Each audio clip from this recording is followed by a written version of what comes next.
Hi! This is Revathi. Video చూస్తున్న వారికి, అలాగే లైక్స్, కామెంట్స్‌తో సపోర్ట్ చేస్తున్న వారికి థ్యాంక్ యూ సో మచ్.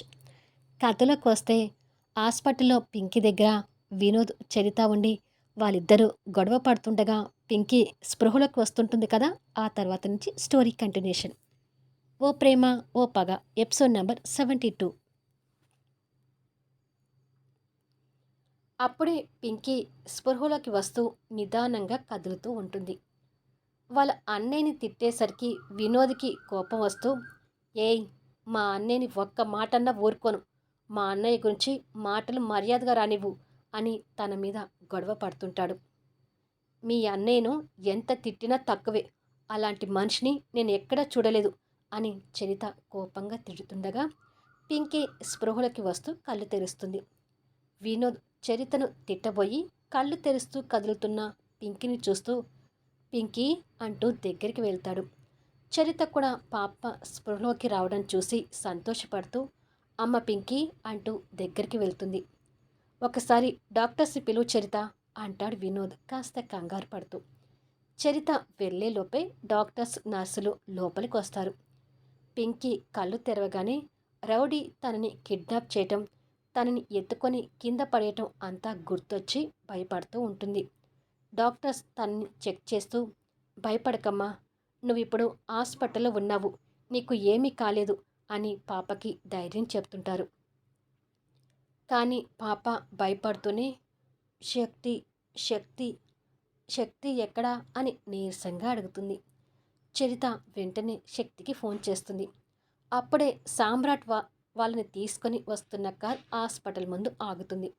శక్తి కాస్త కంగారుగానే ఫోన్ లిఫ్ట్ చేసి, "హలో చరిత" అని అంటుంది. "పింకీ స్పృహలోకి వచ్చింది శక్తి. నిన్నే కలవరిస్తుంది. త్వరగా హాస్పిటల్కి రా" అని అంటుంది. "హాస్పిటల్ ముందే ఉన్నాను చరిత. ఒక్క నిమిషంలో అక్కడికి వచ్చేస్తాను" అని ఫోన్ పెట్టేసి, "పింకీ స్పృహలోకి వచ్చిందంట ఆంటీ" అని ఆతృతగా శక్తి కారు దిగుతుంది. అది వినగానే సామ్రాట్ కూడా పాపని చూడాలని ఆతృత కలుగుతూ కారు దిగుతాడు. రాజశ్రీ కూడా సంతోషపడుతూ, "త్వరగా వెళ్ళి నా బంగారు తల్లిని చూడాలి" అంటూ తను కూడా కారు దిగి శక్తితో కలిసి లోపలికి వెళ్తుండగా శక్తి సడన్గా సామ్రాట్ గుర్తొచ్చి వెనక్కి తిరుగుతుంది. కానీ సామ్రాట్ కష్టంగా అక్కడే ఆగిపోయి వెళ్తున్న వాళ్ళ వైపు ఆతృతతో చూస్తుంటాడు. పింకీ మీద సామ్రాట్‌కున్న ఉన్న అభిప్రాయం ఏంటో తెలిసిన శక్తికి ఆ క్షణం ఏమీ మాట్లాడలేక ఆతృతతోనే రాజశ్రీతో కలిసి హాస్పిటల్ లోపలికి వెళ్తుంది.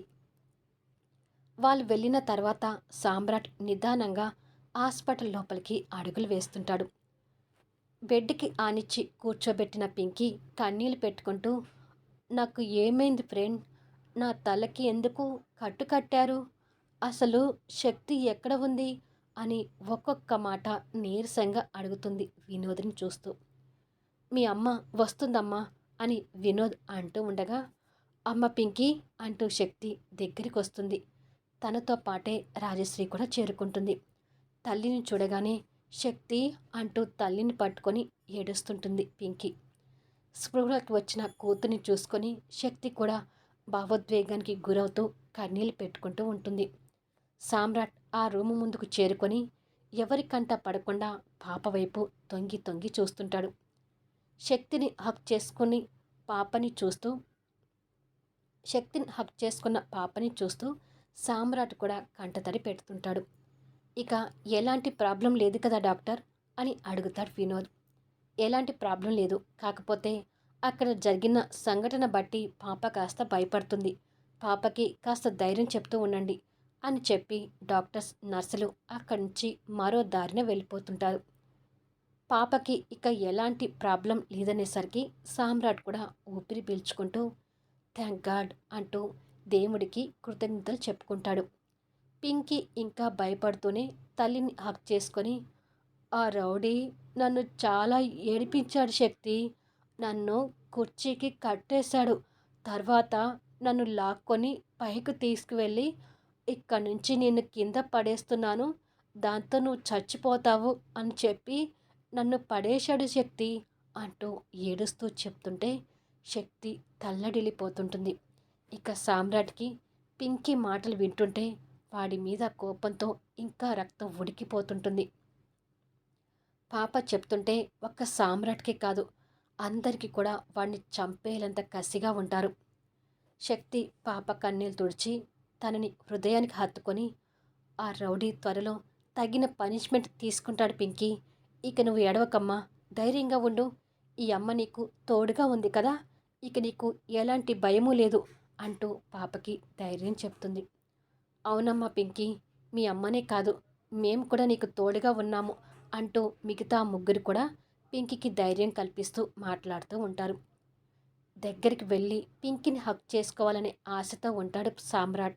కానీ ఆ ఆశను చంపుకుంటూ అక్కడే నిలబడిపోతాడు. తన చుట్టూ అందరూ ఉండేసరికి పింకీ కాస్త ధైర్యం తెచ్చుకుంటూ అందరితో మాట్లాడుతూ ఉంటుంది. నాని అంటూ రాజశ్రీని కూడా అల్లుకొనిపోయి కూర్చుంటుంది. రాజశ్రీ కన్నీళ్ళు పెట్టుకుంటూ పాప తల మీద ముద్దు పెట్టుకొని, త్వరలోనే హాస్పిటల్ నుంచి ఇంటికి చేరుకొని నువ్వు ఎప్పటిలాగానే మా కళ్ళ ముందు తిరుగుతుంటావు బంగారం అని అంటుంది. కానీ నాని, మీరందరూ వచ్చారు, మరి నన్ను చూడటానికి హీరో రాలేదా అని బాధపడుతూనే ముద్దుగా అడుగుతుంది. పాప తన గురించి అడగటం చూసి సామ్రాట్ ఒక్కసారిగా స్తబ్దుగా అయిపోతాడు. ఆ పరిస్థితిలో కూడా సామ్రాట్ని అడగటం చూసి ముగ్గురు ఆశ్చర్యపోతుంటే శక్తి రూము బయట వైపు చూస్తుంటుంది. అక్కడ సామ్రాట్ ఓ పక్కగా ఉండి పింకిని చూస్తున్నాడని శక్తికి అర్థమవుతుంది.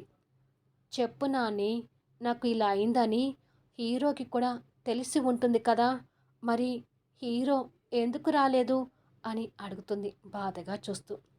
వినోద్ సర్ది చెప్తూ, అది పింకీ, మీ హీరో ఇక్కడికి రాలేదు కానీ నీ గురించి బాధపడుతున్నాడమ్మా అని అంటాడు. నాకు హీరోని చూడాలని ఉంది ఫ్రెండ్, ఒక్కసారి హీరోని రమ్మని చెప్పండి అని అంటుంది కన్నీళ్ళు పెట్టుకుంటూ. పాప అలా అడుగుతుంటే శక్తితో సహా ఎవ్వరూ ఏమీ మాట్లాడలేకపోతుంటారు. కానీ బయట ఉన్న సామ్రాట్ పాప అలా అడగటం చూసి తల్లడిల్లిపోతుంటాడు. పాప తన మీద అంత అభిమానం చూపిస్తున్నందుకు కళ్ళల్లో నీళ్లు వస్తుంటాయి. అప్పుడే వెనుక నుంచి సామ్రాట్ భుజం మీద ఎవరో చెయ్యి వేస్తారు. అలా చెయ్యి పడగానే సామ్రాట్ ఒక్కసారిగా ఉలిక్కిపడి కంగారుగా కన్నీళ్ళు తుడుచుకుంటాడు. భయంగానే వెనక్కి తిరిగి చూస్తాడు. ఎదురుగా అరుణ్ కనిపిస్తాడు. ఏడవటం వల్ల ఎరబడిన సామ్రాట్ కళ్ళని అరుణ్ అనుమానంగా చూస్తూ, ఇక్కడేం చేస్తున్నావు సామ్రాట్ అని అడుగుతాడు. అది బావా అంటే అని మాటలు వెతుక్కుంటూ, అమ్మని శక్తిని నా కారులో తీసుకుని వచ్చాను, మళ్ళీ అమ్మని తీసుకుని వెళ్ళాలి కదా అని ఇక్కడ వెయిట్ చేస్తున్నాను అని అంటాడు తడబడుతూ. మరి ఆ కళ్ళేంటి అలా ఉన్నాయి, కన్నీళ్ళు పెట్టుకున్నావెందుకు అని అడుగుతాడు అరుణ్. అది బావా, ఏదో నలక పడితే కన్నీళ్ళొచ్చాయి అని అంటాడు. కానీ అరుణ్కి ఏదో అనుమానంగా అనిపిస్తూ లోపల వైపుకు చూస్తాడు. అక్కడి నుంచి పాప క్లియర్గా కనిపించడం అరుణ్కి తెలిసి సామ్రాట్ని ఇంకా అనుమానంగా చూస్తుంటాడు. నేను బయట ఉంటాను బావా, అమ్మకి చెప్పు అని చెప్పి సామ్రాట్ వెళ్ళబోతుండగా సామ్రాట్ని వెళ్ళనివ్వకుండా అరుణ్ అతని భుజం మీద చెయ్యి వేసి, ఆగు సామ్రాట్ అంటాడు. సామ్రాట్ వెనక్కి తిరిగి ఏంటి బావా అని అడుగుతాడు. పింకీ మీ ఎదురింటి అమ్మాయి సామ్రాట్, ఎలాగూ హాస్పిటల్కి వచ్చావు, కాస్త మానవతా దృక్పథంతో పాపను చూడటానికి లోపలికి రా అని అంటాడు. మనసులో లోపలికి రావాలని ఉన్నా పైకి తడబడుతూ, ఏంటి బావా కొత్తగా మాట్లాడుతున్నావు, నాకు పిల్లలంటే ఇష్టం లేదు కదా అంటాడు ఇబ్బంది పడుతూ.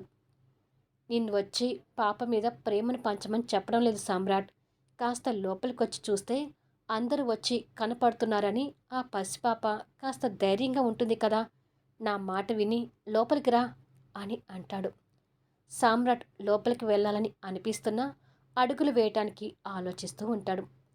ఈ ఒక్కసారికి నా మాట విని లోపలికి రా సామ్రాట్ అంటూ అరుణ్ సామ్రాట్ చేయి పట్టుకుని లోపలికి తీసుకుని వెళ్తుంటాడు. ఏదో బలవంతం చేస్తే వెళ్తున్నట్టుగా సామ్రాట్ అరుణ్తో వెళ్తున్నట్టుగా ఉంటుంది. లోపలికి వచ్చిన సామ్రాట్ని చూసి అందరూ షాక్ అవుతుంటే పింకీ మాత్రం ఆనందంతో మెరుస్తున్న కళ్ళతో చూస్తుంటుంది. ఒక్క శక్తి తప్ప అక్కడ చూసే వాళ్ళందరూ కూడా అరుణ్ బలవంతంగా సామ్రాట్ని తీసుకొచ్చాడు అనే భ్రమలోనే ఉంటారు. చరిత మాత్రం సామ్రాట్ మీద కాస్త కోపంగా ఉంటుంది. పాప సంతోషం చూడగానే సామ్రాట్ కళ్ళు కూడా కాస్త నవ్వుతుంటాయి. శక్తి ఆ తండ్రి కూతుర్లని గమనిస్తూ ఉండిపోతుంది. ఆ గమనించడంలోనే తన మనసులో భయం కూడా అలుముకుంటుంది. నీ గురించే పింకీ అడుగుతుంది సామ్రాట్. నువ్వు ఇలా అయినా లోపలికి వచ్చినందుకు సంతోషం అంటుంది రాజశ్రీ. సామ్రాట్ వచ్చిరని ఒక చిన్న నవ్వు నవ్వి పాపని ఆప్యాయంగా చూస్తుంటాడు. పిల్లలంటే ఇష్టం లేని మనుషుల్ని నేను ఇంతవరకు చూడలేదు అని చరిత మనసులో కాస్త కోపంగా తిట్టుకుంటుంది. హాయ్ హీరో అని పింకీ చిరునవ్వు చిందిస్తూ పలకరిస్తుంది. పింకీతో మాట్లాడాలని సామ్రాట్ మనసు కోరుకుంటున్నా ఆ కోరికను కష్టంగా అదుపు చేసుకుంటూ ఇంకా అక్కడే ఉంటే పాప మీద ఉన్న ప్రేమను కంట్రోల్ చేసుకోలేక ఎక్కడ బయటకు చూపిస్తాడేమో అనుకొని భయపడి మౌనంగా బయటికి వెళ్ళిపోతాడు. సామ్రాట్ మనసు గ్రహించిన శక్తి మౌనంగా ఉండిపోతే సామ్రాట్ ప్రవర్తన అరుణ్కి అనుమానం కలిగిస్తూ ఉంటుంది.